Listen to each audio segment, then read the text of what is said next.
12월 29일 방영된 드라마 펜트하우스의 충격적인 반전 떡밥으로 인해 사람들은 패닉에 빠졌는데요. 그 내용은 바로 오인이가 트랜스젠더라는 복선 때문입니다. 오늘은 오인이가 트랜스젠더라는 추측을 받고 있는지에 대한 복선 내용을 정리해 보도록 하겠습니다. 첫 번째, 유전자 검사 결과 XY. 드라마 내에서 심수련이 자기 딸을 죽인 진짜 범인으로 오인이의 DNA를 증거로 들이미는데 증거에 오인이가 엄청나게 놀라는 장면이 등장합니다. 그 이유는 오인이 자신의 DNA 감정서에 XY라는 염색체가 보이기 때문입니다. 여성의 경우에는 XX 염색체를 가지고 있고 남성의 경우에는 XY 염색체를 가지고 있기 때문에 DNA 감정서에 XY라고 뜬 것 자체가 오인이는 남자임을 말하는 복선이 아니냐는 강력한 증거로 떠올랐습니다. 두 번째, 대한민국 최초 트랜스젠더 연예인의 이름은 오인이었다. 두 번째는 오인이 이름의 유래인데요. 드라마 설정상이 아니라 대한민국 내에서 트랜스젠더 1호 연예인이라고 하면 하리수를 떠오르지만 실제 1호 연예인은 오인이었다고 합니다. 세 번째, 드라마 포스터에 홀로 서 있는 오인이.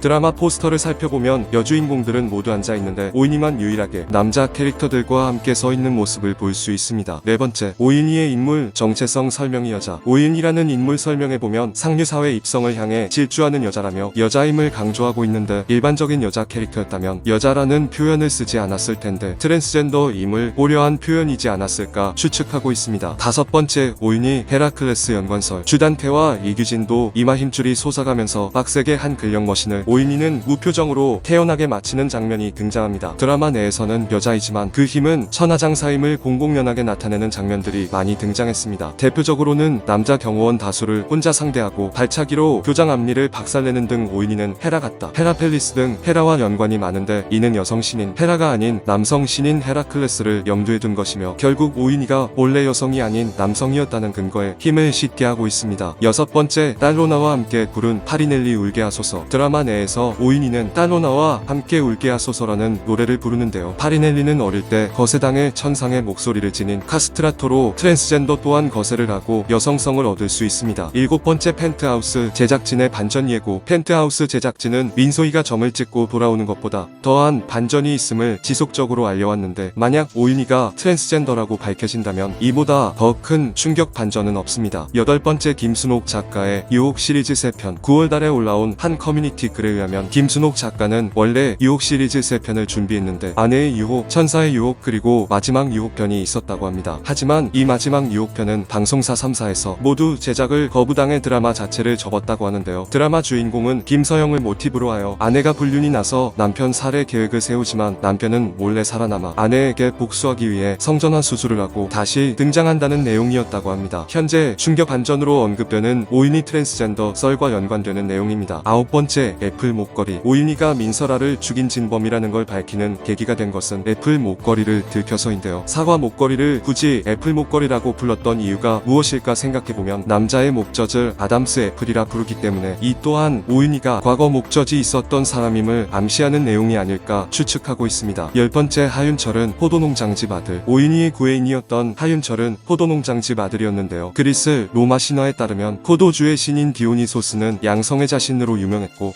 양성애자이기 때문에 트랜스젠더인 오인이에게 끌릴 수 있었던 배경이 되고 있습니다. 11번째, 오인의 나비 문신. 한 커뮤니티 글에는 12월 22일 예고편을 보고 트랜스젠더가 등장할 것이라고 글을 쓴 사람이 있는데요. 그 사람이 트랜스젠더가 등장할 것이라 추측했던 내용은 오인이 등에 있는 나비 문신 때문이었습니다. 나비 문신이 등에 그려져 있지만 자세히 보면 날개가 짝짝이로 그려져 있는데요. 날개가 짝짝이인 나비는 돌연변이로 암수한 몸인 나비를 의미한다고 합니다. 따라서 글쓴이는 날개가 짝짝이인 나비 문신을 보고 트랜스젠더 등장 또는 쌍둥이 등장을 추측했는데요. 실제로 12월 29일 드라마 내용상 DNA 검사지에 따르면 오인이가 XY 염색체를 가진 것으로 나옵니다. 지금까지 오인이가 트랜스젠더라는 11가지 떡밥에 대해 알아보았는데요. 이 또한 확실한 내용은 아니고 예측이기 때문에 실제 드라마 내용은 다르게 전개될 수도 있습니다. 만약 트랜스젠더라는 게 맞다면 드라마 제작진들은 이에 맞는 충분한 근거들을 곳곳에 포진시켜놨다고 해도 과언이 아닐 것 같습니다. 오인이 트랜스젠더 설에 대한 여러분들의 생각은 어떤가요? 댓글로 자유롭게 남겨주세요.